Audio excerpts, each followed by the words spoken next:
Good morning students. आज हम लोग कुछ फिजिक्स के पार्ट्स को यहाँ पर स्टडी करने वाले हैं और चैप्टर का नाम है साउंड। क्या है? साउंड। और साउंड से रिलेटेड कुछ यहाँ पर मैथमेटिकल प्रॉब्लम्स को यहाँ पर सॉल्व किया जाएगा। ठीक है, तो देखिएगा यहाँ पर क्वेश्चन इस रूप में है, a sonar station picks up a return signal of the after 3 second how far away is the object. और वहां पर speed of the sound in the water क्या दिया हुआ है? 1440 मीटर पर सेकंड, 1440 मीटर पर सेकंड क्या दिया हुआ है?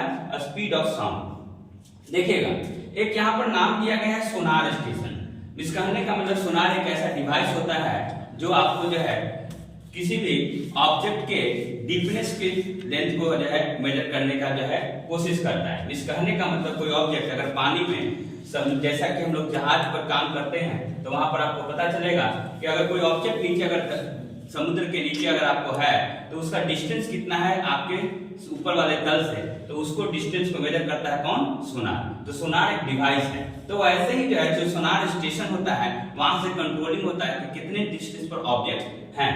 तो यहाँ सोनार स्टेशन के बारे में बताया गया और सोनार स्टेशन जो है उसको सिग्नल मिल रहा है आफ्टर 3 सेकेंड। किसी ऑब्जेक्ट से टकराने पर जो है वह जो वेव जो है उसे कवर अप कर रहा है 3 सेकेंड। ठीक है, अब देखिए sonar picks up the return signal after the 3 second. इस कहने का मतलब अगर मान लेते हैं कि सोनार के द्वारा कोई अगर सिग्नल अगर भेजा जाता है तो किसी ऑब्जेक्ट से अगर टकराता है तो वो 3 सेकेंड में वापस चला आता है उसके पास। ठीक है, तो टाइम फॉर वन साइड कितना हो गया?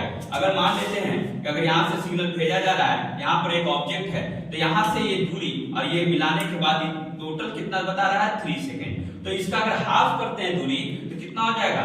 1.5 सेकेंड। तो टाइम फॉर वन साइड कितना हो गया? 3/2। इस कहने का मतलब 1/5 सेकेंड। और speed of sound in the water दिया हुआ है कितना? 1440 metre per second, 1440 metre per second. इस कहने का मतलब स्पीड बराबर क्या जानते हैं आप? स्पीड बराबर जानते हैं आप डिस्टेंस बटा टाइम। डिस्टेंस बटा टाइम। ठीक है, और डिस्टेंस का यूनिट यहाँ पर मीटर और टाइम का यूनिट यहाँ पर क्या दिया गया है? सेकेंड। तो 1440 मीटर पर सेकेंड के स्पीड से ये जो है साउंड का जो सिग्नल जा रहा है कहां पर?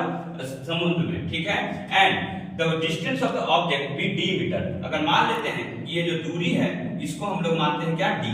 क्या मानते हैं? डी।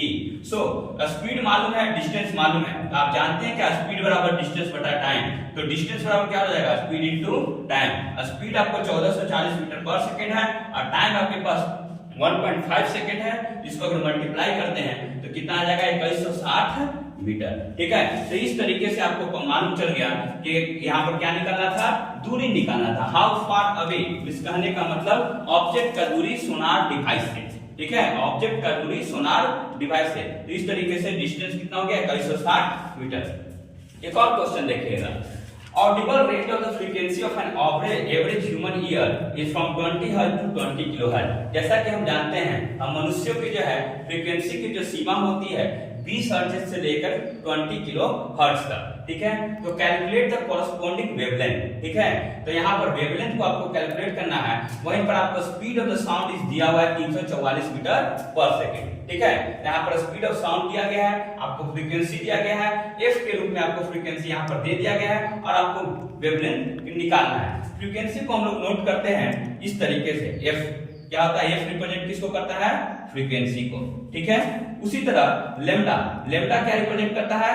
वेवलेंथ को। किसको? वेवलेंथ को। और v किसको रिप्रेजेंट करता है? स्पीड को। किसको? स्पीड को। ठीक है, तो यहाँ देखिएगा हीलिंग रेंज दिया गया है, सुनने की शक्ति, सुनने की सीमा जो है वो दिया गया है 20 हर्ट्ज से लेकर 20 किलो हर्ट्ज तक। इस कहने का मतलब ये आपका रेंज है। उसी तरह speed of the sound 344 meter per second. अब जैसा कि आप जानते हैं स्पीड बराबर क्या होता है? Frequency into wavelength.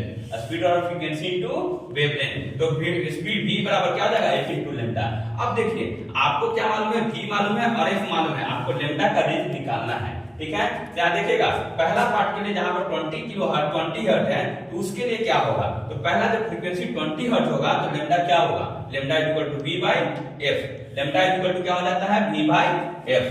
v by f। तो यहाँ पर v कितना है? 344 मीटर पर सेकेंड। ठीक है, डिवाइडेड बाय कितना? 20 इज इक्वल टू 17.2 मीटर। ठीक है, लेम्डा का यूनिट ध्यान दीजिएगा, wavelength is distance, wavelength is distance. ठीक है, तो वेवलेंथ का यूनिट क्या होता है? मीटर या सेंटीमीटर जो भी करेंगे। ठीक है, किलोमीटर कुछ भी कर सकते हैं। ठीक है, for F is equal to 20 kilohertz. Second part क्या है 20 किलोहर्ट्ज। तो यहाँ पर देखिए lambda is equal to v by F, तो 344 डिवाइड बाई 20 × 10⁻³ क्यों? क्योंकि किलोहर्ट्ज था, ये क्या था किलोहर्ट्ज, तो किलो का मतलब क्या था 10⁻³, ठीक है। तो 20 × 10⁻³, तो यहाँ से 0.0172 मीटर। तो यहाँ से रेंज आपका इसका निकल गया है, इसका रेंज ऑफ द वेवलेंथ कितना हो गया 0.0172 मीटर से लेके 17.2 मीटर तक। तो इस तरीके से प्रश्नों को सोल्व किया जाता है किस चैप्टर में, साउंड के। तो साउंड का यही बस सीमा है कि इतने ऐसे ही रिलेटेड क्वेश्चन आपके आएंगे, बस आपको जानना क्या है यहाँ पर फ्रीक्वेंसी क्या होता है, वेवलेंथ क्या होता है, स्पीड क्या होता है, इसी से रिलेटेड क्वेश्चन आपको पूछे जाते हैं। ज्यादा इसमें जो है न्यूमेरिकल प्रॉब्लम्स आते नहीं है, तो इसमें इतना टेंशन लेने की बात नहीं है। मगर इतने पैटर्न्स के क्वेश्चन को अगर आप सॉल्व कर लेते हैं तो इस चैप्टर के सारे न्यूमेरिकल्स को आप सॉल्व कर सकते हैं, ठीक है। तो हमारे साथ बने रहिए, फिजिक्स हो, मैथ्स हो और भी सब्जेक्ट्स हो, उसको यहाँ पर डील आउट किया जाएगा और आपको जो है समझाया जाएगा, और आप अपने प्रश्नों को भी कमेंट के रूप में यहाँ पर डाल सकते हैं। हमारे चैनल के साथ हमेशा जुड़े रहिए, लाइक सब्सक्राइब शेयर कर दिया कीजिए, ठीक है। और हमारे जो है चैनल पर व्यूज बढ़ाते रहिए, ठीक है। और आप लोगों को धन्यवाद, थैंक यू फॉर वॉचिंग।